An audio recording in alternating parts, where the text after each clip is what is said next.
trailer trash king.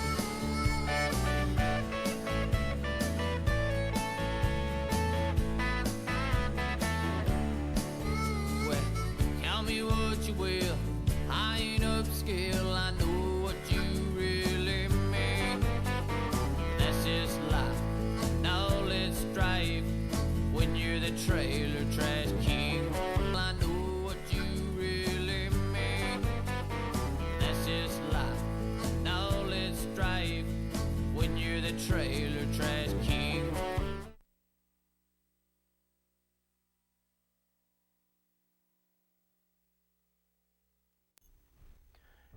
Hey, welcome back. I want to welcome you to this particular installment of Trailer Trash TV. I'm your host, Scotty J, and we're on location again from the Heights Theater in Columbia Heights, Minnesota.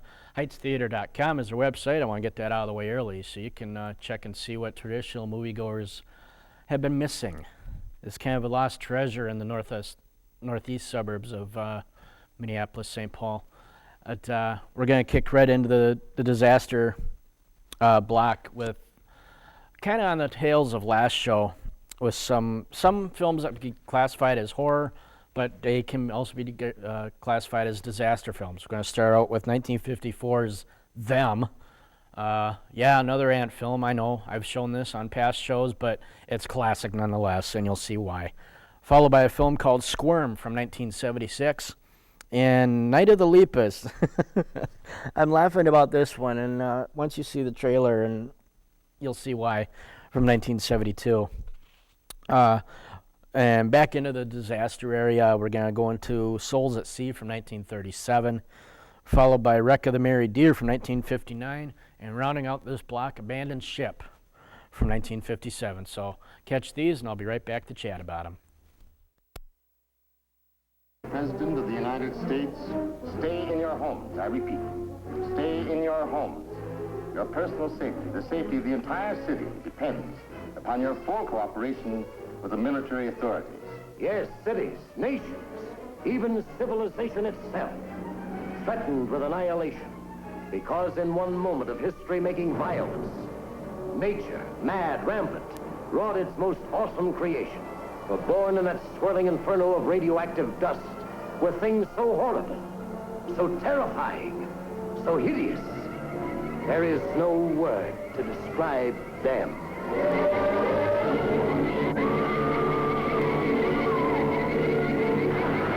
It's the earth, the skies above and the seas below, infested by swarms of nightmare creatures, crueler, deadlier than the armored giants of prehistoric eras. Here is a wild, headlong flight into terror as the desert erupts with the grim battle for survival. Here is a fear-frenzied moment of suspense as mankind totters before a thing that multiplies faster than it can be killed. Here is a desperate plunge into the black depths of the earth, where human courage challenges the brute force, the slashing jaws, the poison fangs that guard the subterranean nest where the beast spawns its terrible progeny. To all units, condition red, drain 267 is the target area. Repeat, condition red, drain 267 is the target area.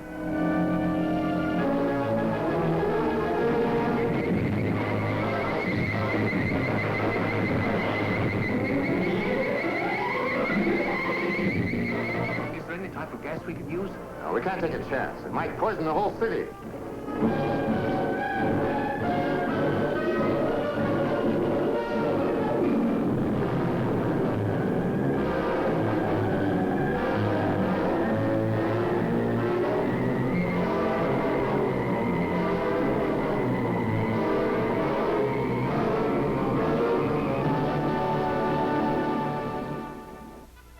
Summer storm. Millions of volts slashed the earth. There had been bad storms before, but this time there were changes.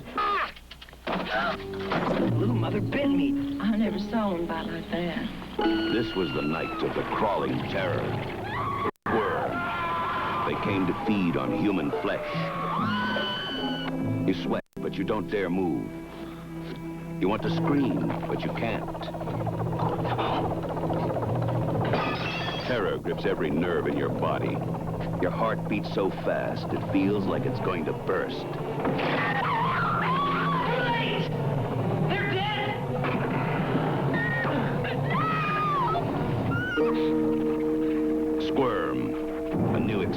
lives in pure fright. Rated R. What happened that night science made its greatest mistake? What unknown terror was born that night?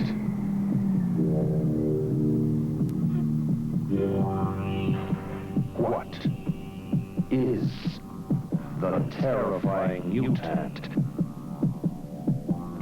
that strikes from behind the shroud of night?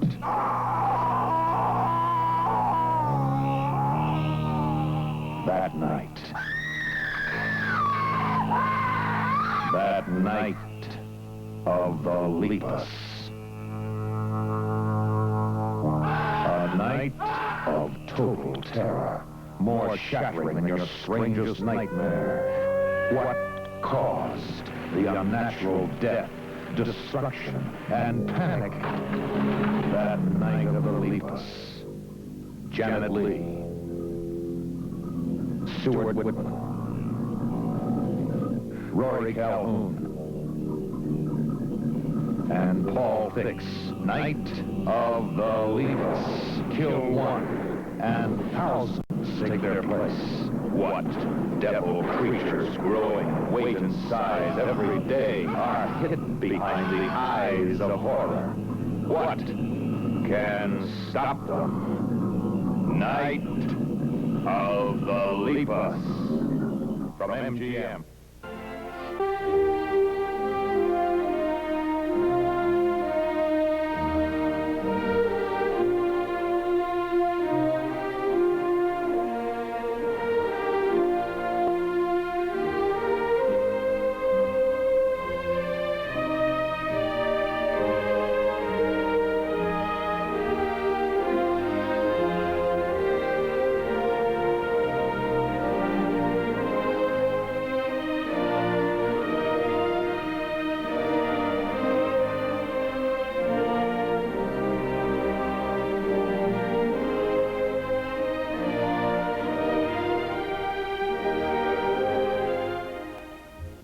Gary Coop. Not my business to catch you.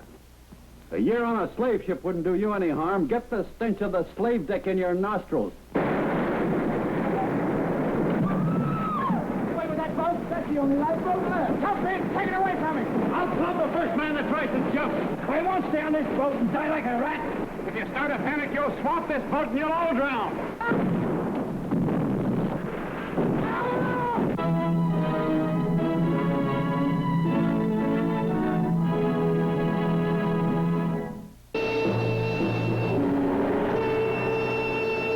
My name is Gideon Patch.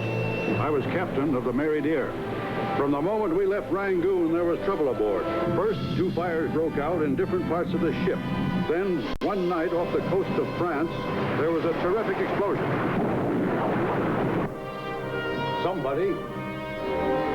Somebody was out to wreck the Mary Dear. Why? You know why, Captain Patch. You wrecked the Mary Dear yourself, deliberately. You tried to get rid of him. You were afraid of what I'd find out. Then we were alone on a rusty, sinking derelict. Trying to wreck this ship! You must be out! I ask you why, Captain Patch? Why? Wrecker Patch. That's what they call you. And you try to destroy your accusers by calling everybody else a liar.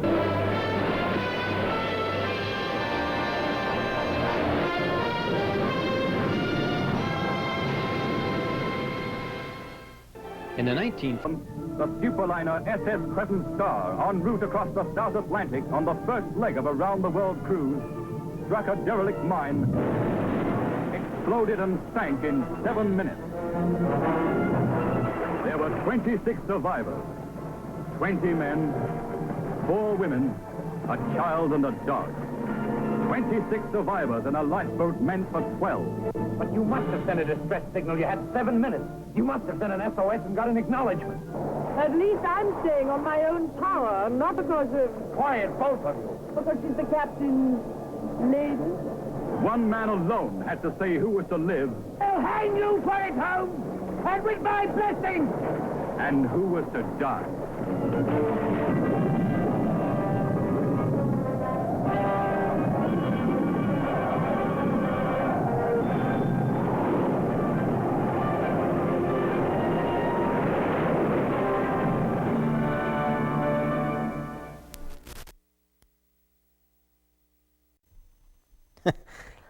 1954 was a banner year for horror films, disaster films, whatever. This one particularly because it involved an atomic accident.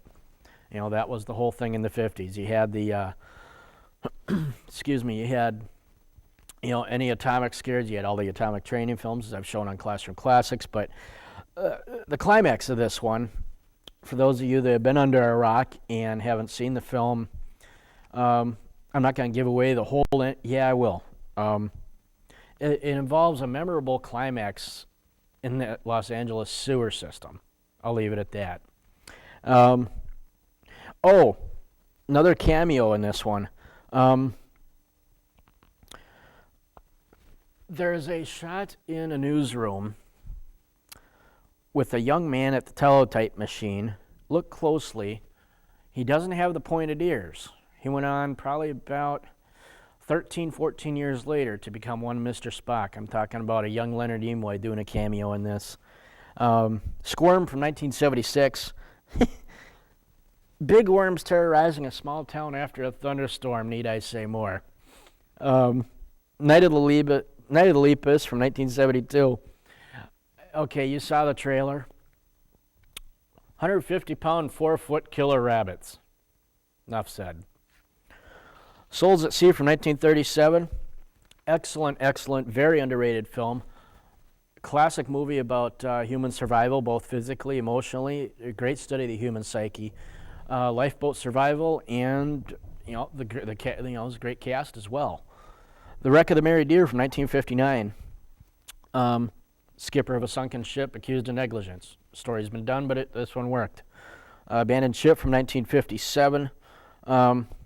Another one that was more of a psychological play. It talked about survival both physically and emotionally, and very, very well done. Very underrated film. So, like I said, I didn't say a whole lot about these films. I think the trailers speak for themselves, and we'll be right back at the Heights after this.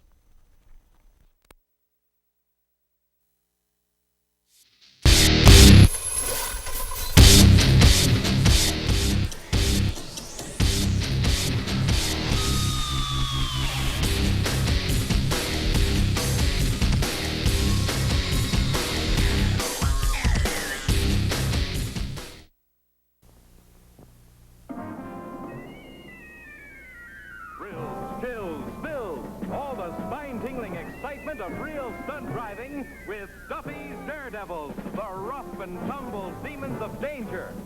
Now in slow motion, ride with Duffy's Daredevils as they face disaster. But bounce back balance puts them on their wheels. Down the straightaway, speed, Duffy's Daredevils. Feel the tension rise. Set up the barrels in the hoop of painted fire. Couple car to turbomatic launcher. Adjust launch ramp. Rev up Energizer. Accelerate. And there they go. Streaking through the blazing hoop and down into the mountain of barrels. Crash landing. But bounce back balance works every time. Get Duffy's Daredevil with turbomatic launcher, adjustable ramp, hoop of painted fire, 6 barrels, driver, and stuntman. Duffy's Daredevil with bounce back balance by Remco.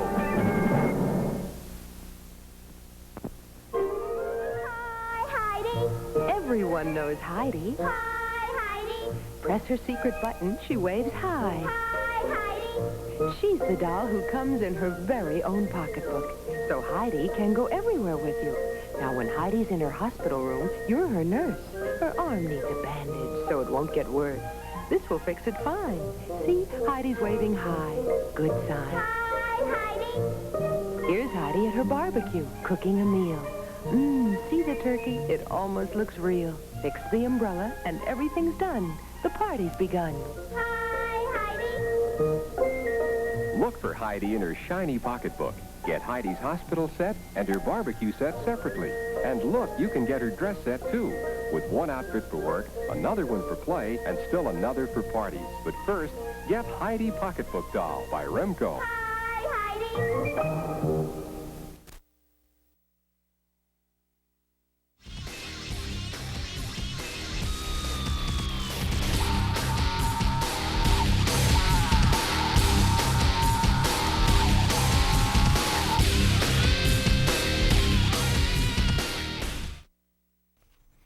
You know, I'm looking at my little cheater notes here, and I'm looking at the Abbott and Costello lineup for this week, and I can honestly say the trailers were better than the films. Abbott and Costello have now, I believe, started their downslide, but they worked it as long as they could. We're going to start this block with 1946's Little Giant. Interesting film in the fact that Abbott and Costello weren't working as a team. They were both in the movie, but they weren't a team in this one for whatever reason. The Time of Their Lives from 1946, very interesting film. I'll talk about that when we come back. And rounding out this block, okay, they had a brief glimmer of hope with an upslide on this one. Buck Privates Come Home, a sequel to their 1941 classic. So, with that being said, let's launch into this, and we'll be right back.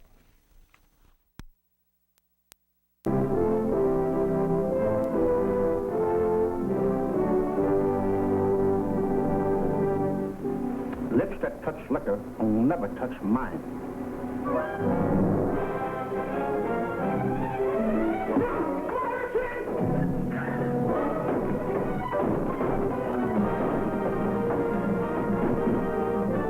Meet Little Benny from Cucamonga. Impetuous, isn't he? Who takes impassioned leave of his sweetheart. Impassioned, Benny, impassioned. There, that's better. And sets out to conquer the world. His first interview is a bit unusual. Take your shirt off. Why? I want to see your muscles. Oh, you want to see my muscles? That's right. Yes, sir. And talking about my muscles, I have the biggest muscles in Cucamonga. His second interview shouldn't happen to a dog.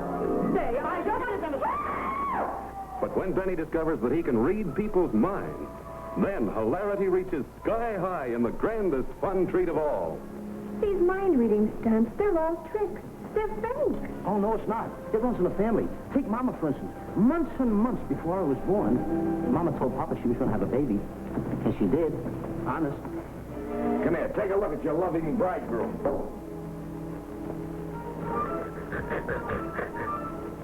Hey! Who is she? That's my wife.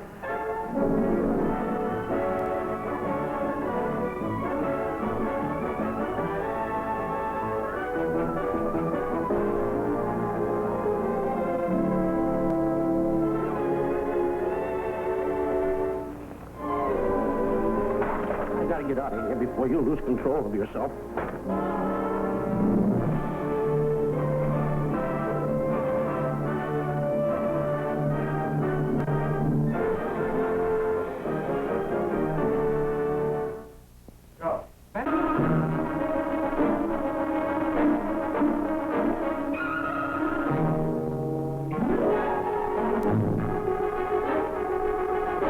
I thought you were a ghost.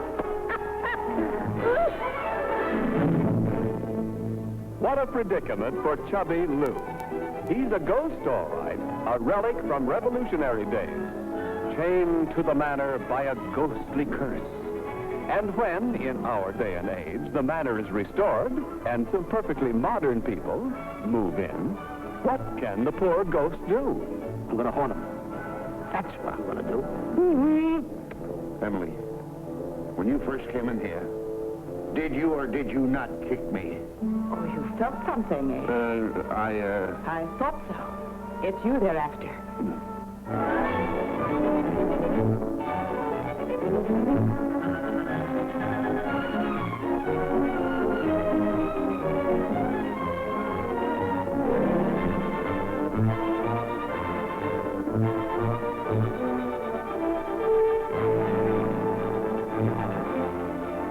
Hello.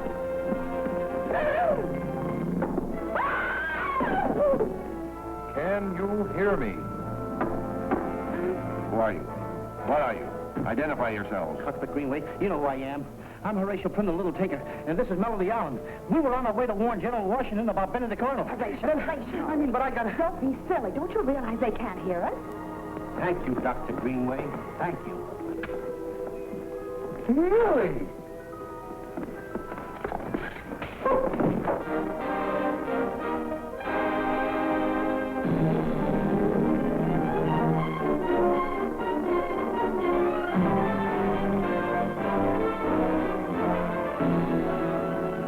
If you don't all stop that acting like a bunch of crazy lunatics, I'm going to start behaving like one myself.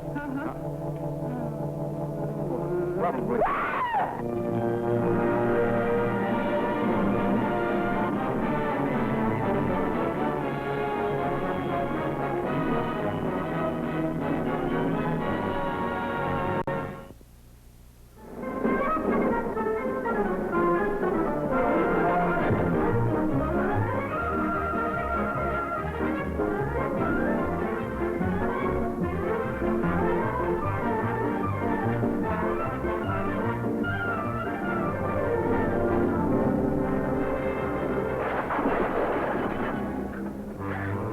Pardon me for dropping in. Hurry, Wow and wow some more. They're back and they're terrific in Buck Privates Come Home with dynamic Tom Brown, Joan Fulton, lovely, lovely, top kick Nat Pendleton, tougher as a copper, and Little Miss Mess-em-up, Beverly Simmons in the merriest romp through the pitfalls of civilian life you ever roared at. Every knock is a boost. Oh, boy, you bring me luck. I'd rather marry a homely girl than a pretty girl anyway. Why? Well, if you marry a pretty girl, she's liable to run away. Isn't a homely girl liable to run away, too? Yeah, but who cares? I'd like to demonstrate this little machine for you. Watch. See that?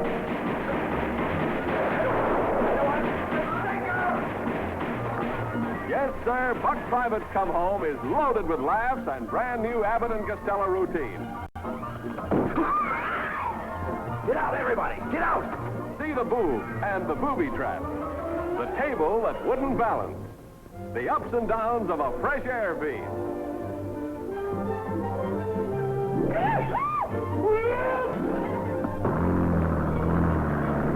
Hardly can't drive.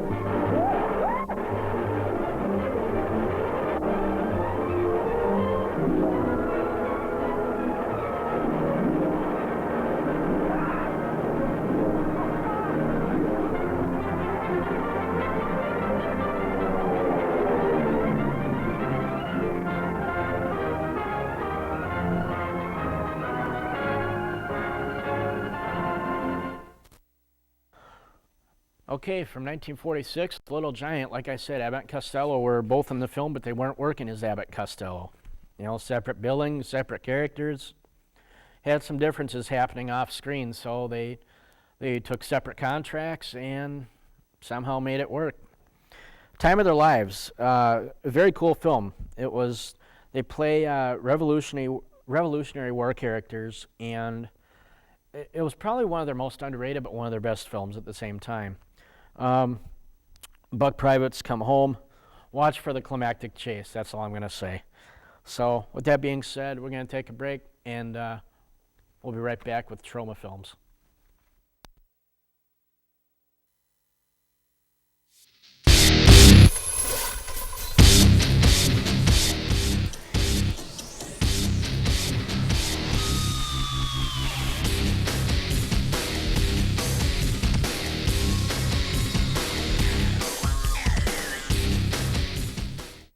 This is Evel Knievel's Bicycle Motocross, the exciting new game that clocks your bike riding skill. And you're off. The timer starts as you cross the line.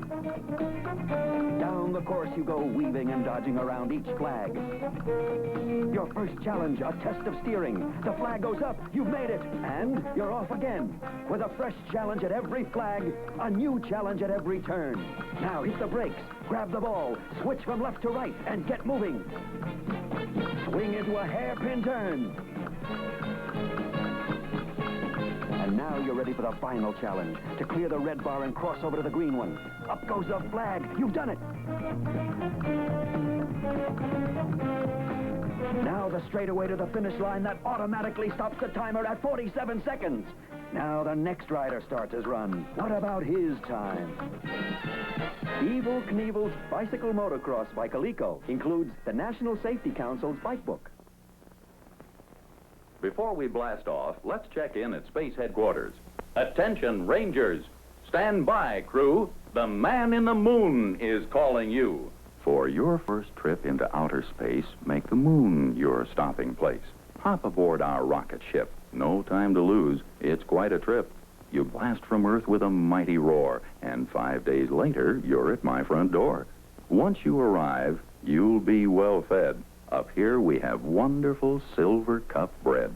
You'll like it morning, night, and noon, with that good green cheese up here on the moon. Hi, diddle diddle, does it taste great? The finest bread you ever ate. What a flavor, what a taste. No better bread in outer space. Rich, whole milk with all the cream makes Silver Cup a ranger's dream. Makes it fresher, tastier, too. Packed with nutrition through and through. By Saturn's ring, this Silver Cup will really build a ranger up. Try Silver Cup, and you'll prefer it every day. By Jupiter, get it at your favorite store. It doesn't cost a penny more.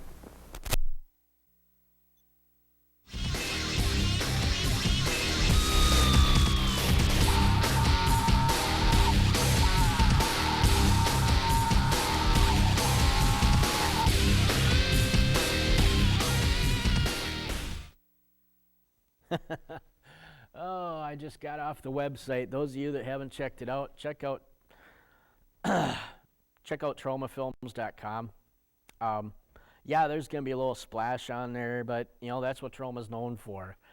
Some of their gore, I'm showing the safe ones this season, the ones I'm able to due to the fact that it's public access, but they've got a lot of hysterical films out there. Not only comedies, but horror, sci-fi, action. Oh, God, they've got some mysteries and some love stories thrown in somehow. But this particular time around with Trauma, we're going to do classic Trauma. Surf Nazis Must Die, we're going to start with, followed by a little sci-fi spoof called Star Worms 2. And we're going to round out this block with a fantasy film that Trauma had produced called Wizards of the Demon Sword. It's a kind of a quick one, so we'll check these out, and we'll be right back with Classroom Classics. No, we won't. We'll be back. I can't even read my own writing anymore. We'll be right back with...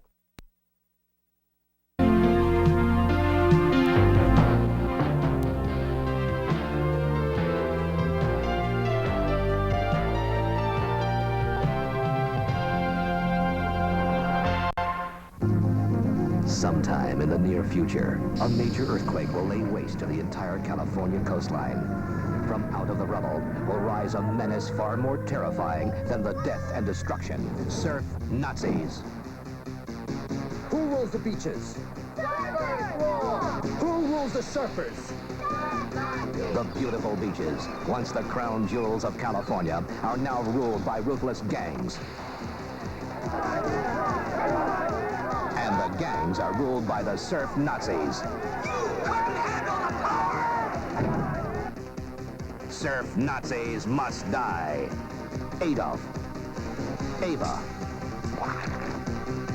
Mengele, Hook, Smeg,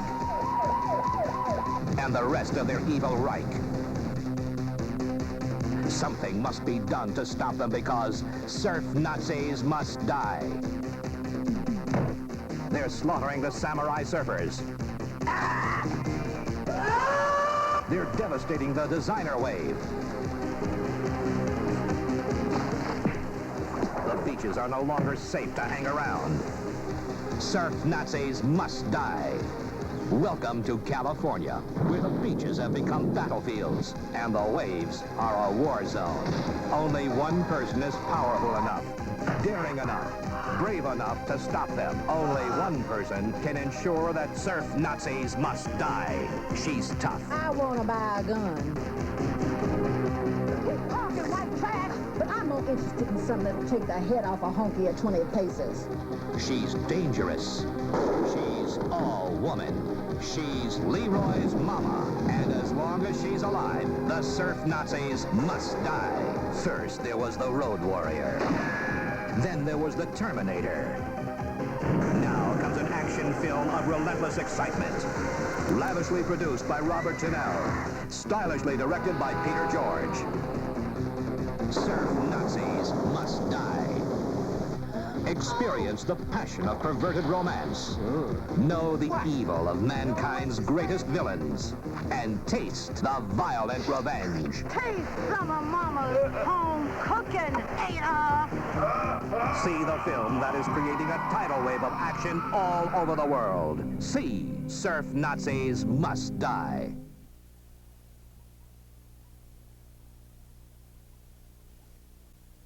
Long ago, in a distant future, deep within the depths of a galaxy beyond infinity, a battle is raging. A battle so fierce, it's shaking the foundations of the entire universe. On a dangerous, desolate planet, fugitives from an evil galactic empire battle their ruthless pursuers and the planet's primitive inhabitants. It's a death mission. Their final goal, to find the key to the ultimate destruction of the Empire, an elusive substance more valuable than anything known to humankind. The final obstacle, a venomous force which guards this life-giving prize. The force is Star Worms. The movie is Len Sten's Star Worms 2, Attack of the Pleasure Pods. A movie with more sophisticated weaponry, more action,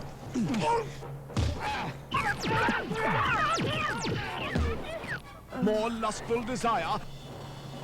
What we need is a woman.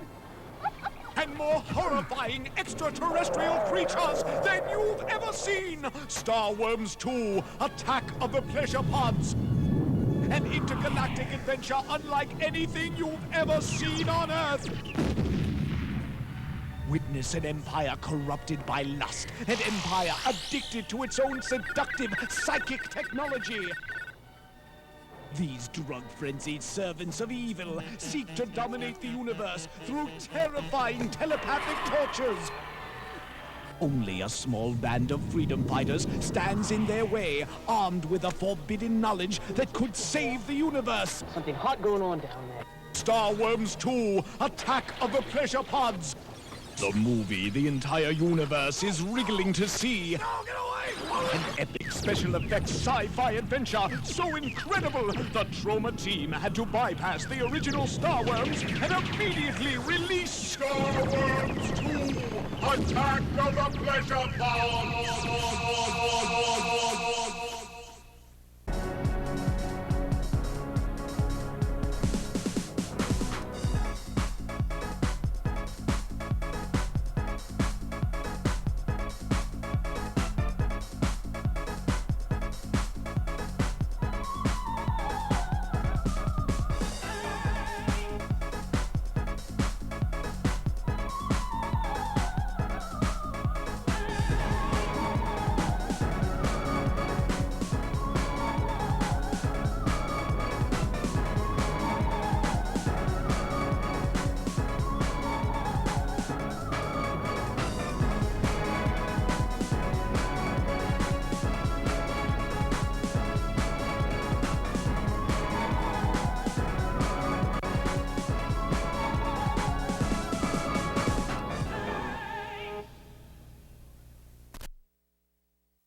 Hill 79.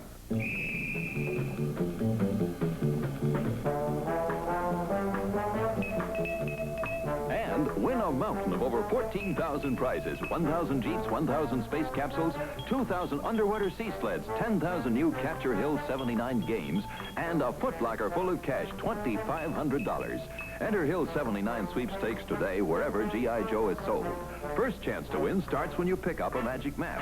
Put it underwater, watch the magic number appear. If it matches one on the winner's list in the store, you win a Capture Hill 79 game. Your chance to win these other prizes starts when you mail in a magic map.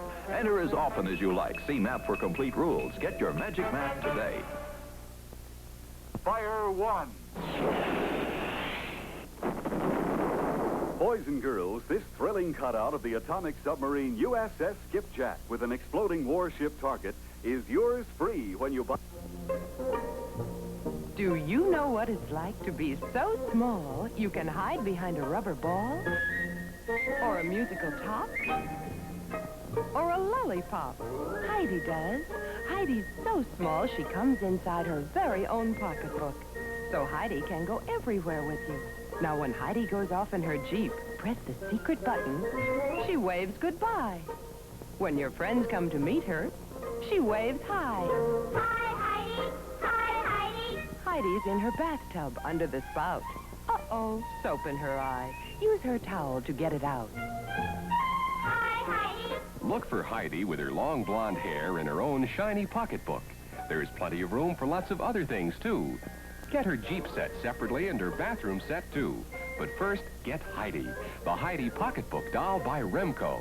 Hi, Heidi.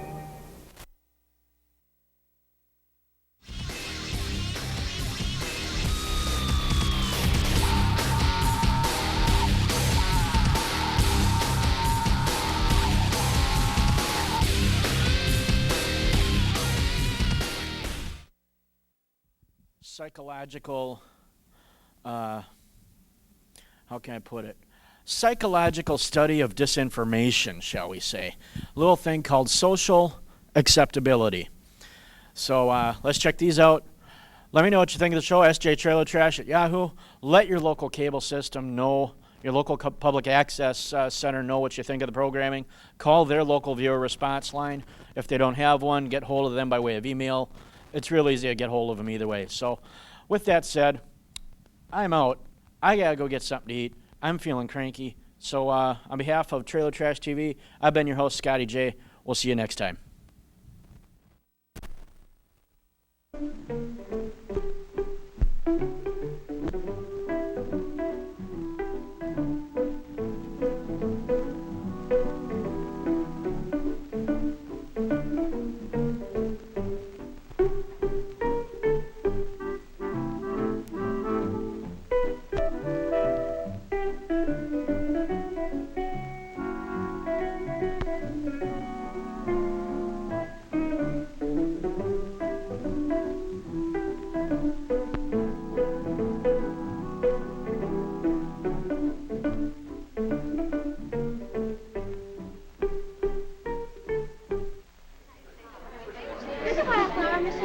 You have to what? Oh, just get one line.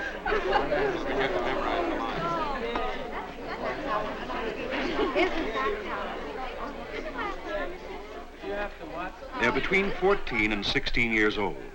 Social life is a dominant interest. Several groups or cliques.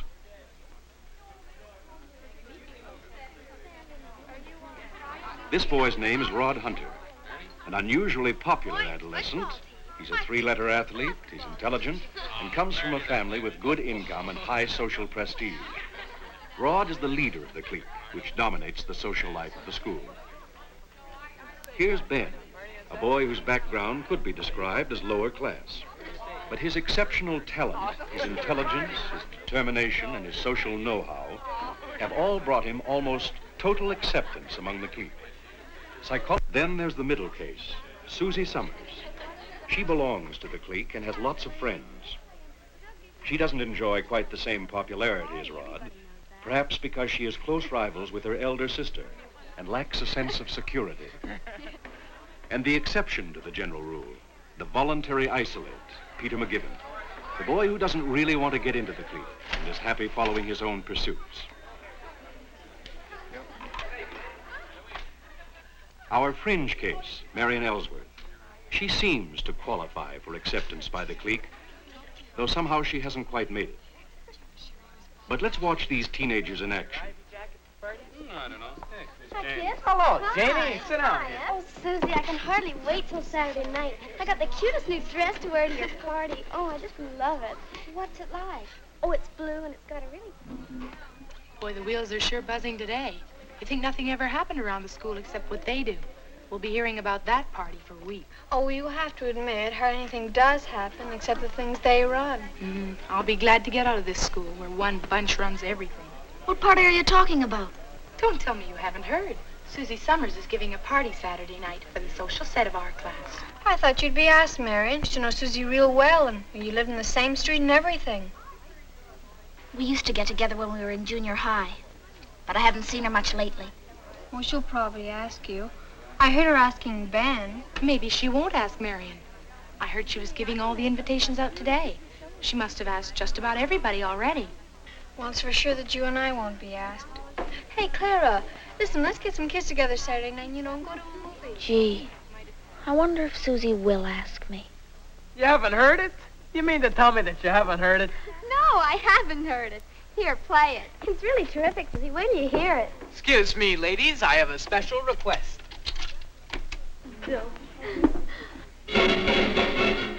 Kids in that gang sure have a lot of fun.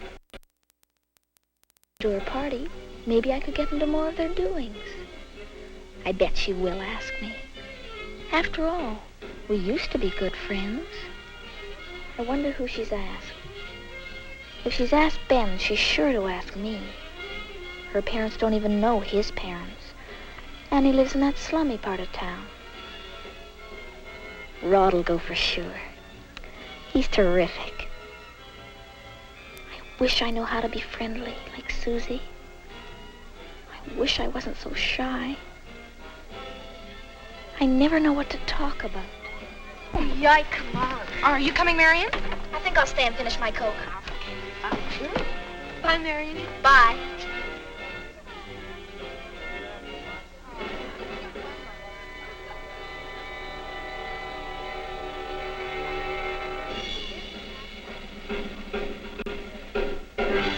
Hey, give me another dime, eh? Quick. Oh, here, I've got one. Marion, I didn't know you cared. Here, you sure you can afford a whole dime?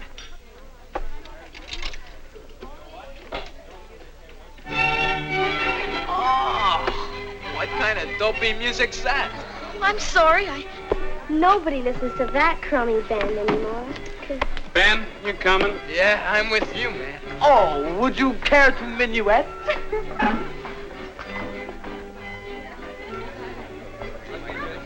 Hi, Marion. Hi, Susie. I guess I goofed. Oh, don't mind them. Say, Marion, I want to ask you something.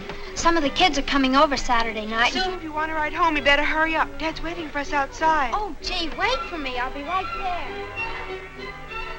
Oh, Marion, I'll call you tonight.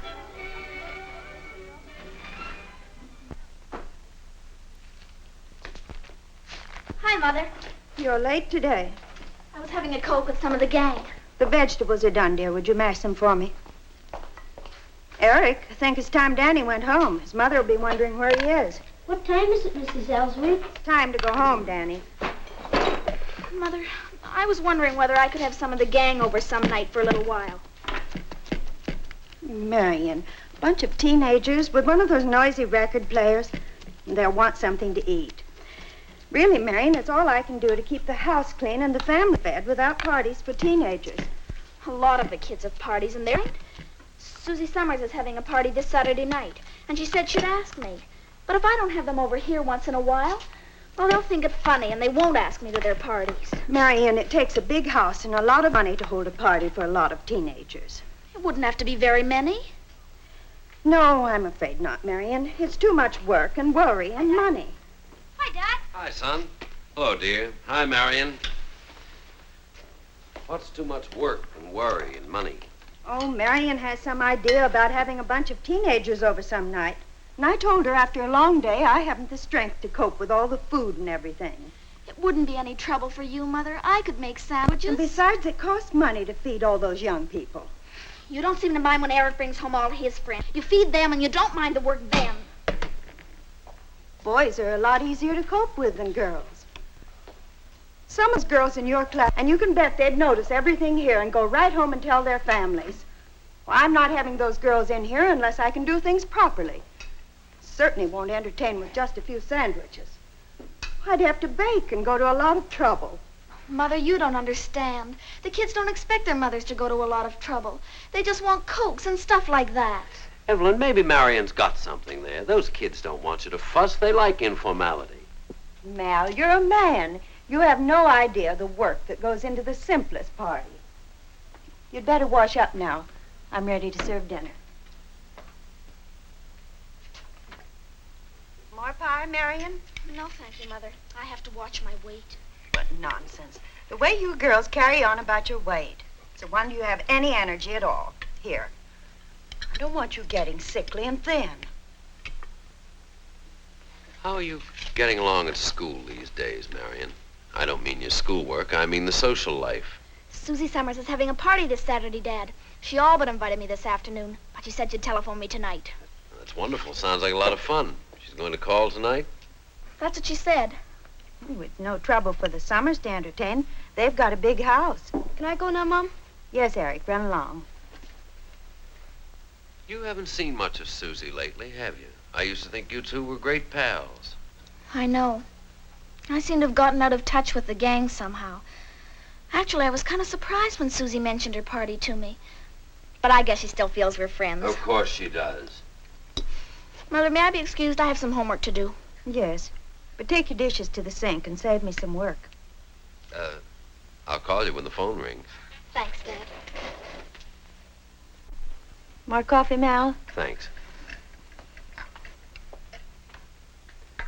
I hope to goodness Susie Summers remembers to call. You know, Evelyn, it does seem that Marion's left out of the gang more and more lately. Maybe it'd do her some good to have a little party. Nothing elaborate. Say about 6 or so. I know we haven't much space, but a few kids around for an evening couldn't be much trouble. Mal, why are you getting so excited all of a sudden about Marion's social life? She's just a child. She's nearly 16. She's almost a young woman. She ought to know how to talk to boys, be at ease when she's with people. I'm thinking it'd help her out, give her some background if she could have her friends here. We seem to get along all right without entertaining everybody in town. Why do we suddenly have to start having all of Marion's friends in? And that's another thing. Why don't we have some of our friends over once in a while? Seems to me that the only time we ever entertain is the family party at Christmas or when one of the relatives comes to town. What's got into you, Mal? Well, I'll tell you, Evelyn. I saw little Susie Summers on the street the other day. You know, I haven't seen her for quite some time. Believe me, she's turned into a very lovely young lady. Well, frankly, I'd like to see our little girl looking more like that. Don't get me wrong, Marion's a wonderful kid. But she seems awfully quiet lately. I think she studies too much. I can remember kids like that back in school. And it seems to me they were always the ones who didn't seem quite to fit in with the others. I just want Marion to grow up so that she can make friends, that's all. I suppose what you mean is you don't want her to grow up like me. No. No, Evelyn, that isn't what I mean at all. I know you, and I understand you, and I like you just the way you are. But, well, you know you are shy, and some people don't appreciate you until they get to know you. Life would be easier for Marion if she could make friends faster. I suppose you're right, Malcolm. To tell you the truth, I'm scared to have Marion's friends over here. Those girls are so poised and well-dressed. I can remember girls like that when I went to school. They always seemed to be sneering and giggling at me. I never knew how to act or what to say or how to dress. Evelyn, I didn't mean to upset you like this. Have some more coffee. No, thanks, Mal. I've had enough. It's different with boys. You give them a glass of milk and a piece of pie, and it's all the same to them. Evelyn, I know how you feel, Mal, but Marion... The most successful people weren't always the most popular kids. Remember Tom Davis back in the days at school? He was always on the fringe of things, the way you say Marion is. But he's the most popular and successful man in our class now. Yes, I remember. But somewhere along the line, Tom learned to get along with other people or he wouldn't be the community leader he is today. I think all of us want to get along with other people. That's why I think Marion would be better off if she were in the gang. All right, Mal. Maybe I could arrange a little party for her, but I'll need your help. I think I will have some more coffee. Well, now all we have to worry about is whether Susie Summers is going to call or not.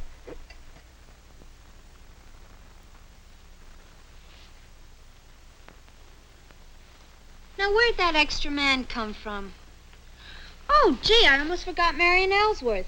I didn't even think of her until I saw her this afternoon. Susie, you're not going to invite her. Why, she doesn't even belong to your gang.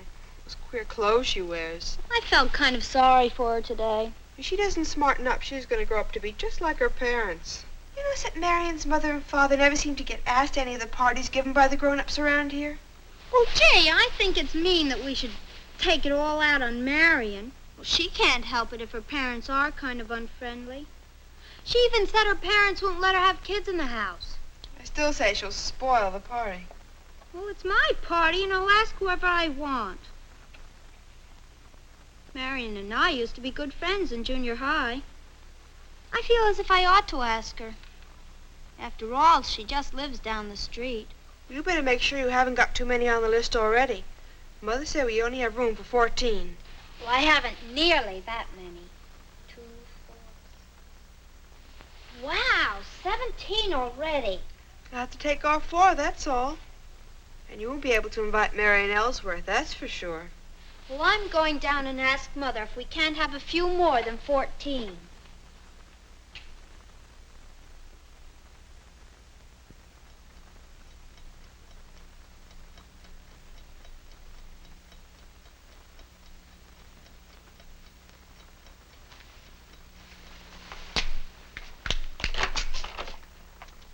Mother? What is it, Marion? Was that the phone? No, dear, I'll call you.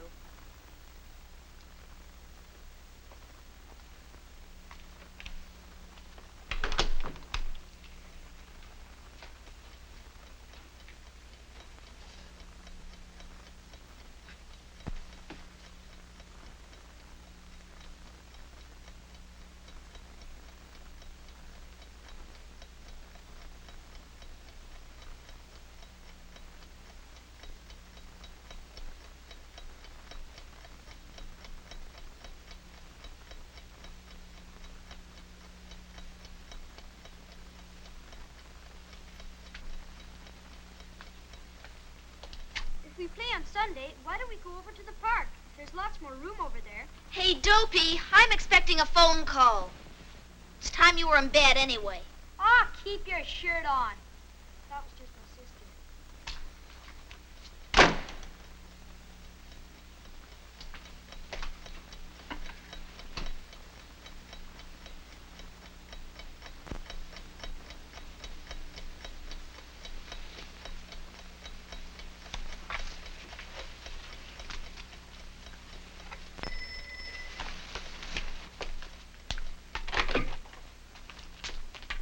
It's for you, Malcolm.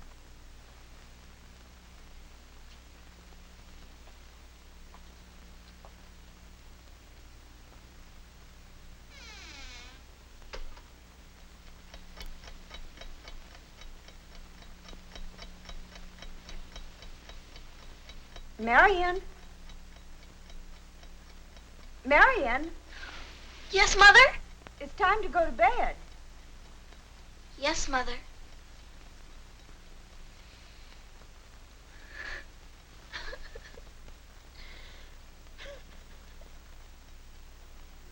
The party that Marion wants to go to so desperately is not important in itself, but it is important as a symbol.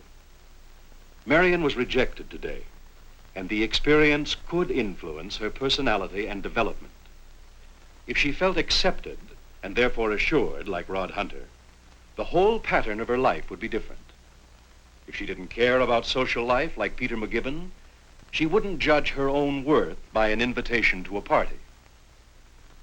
If she had an attractive personality like Ben and her family's help, she could be a successful social climber, maybe even get into the clique.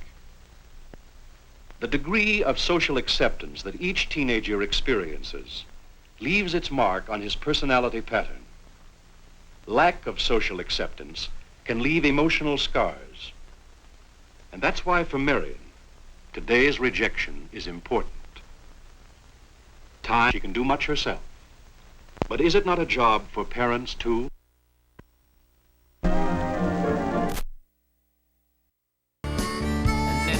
Sit in my room and watch those cartoons and hope that I ain't seen. That's just life, and all its strife when you're the trailer trash king. Hey, I'm the trailer trash king and I love Jim Beam, and everyone thinks I'm nuts. And then I sit in my room and watch those cartoons and hope that I ain't seen. That's just life, and all this strife when you're the trailer trash king. I said that's just life, and all this strife when you're the trailer trash king.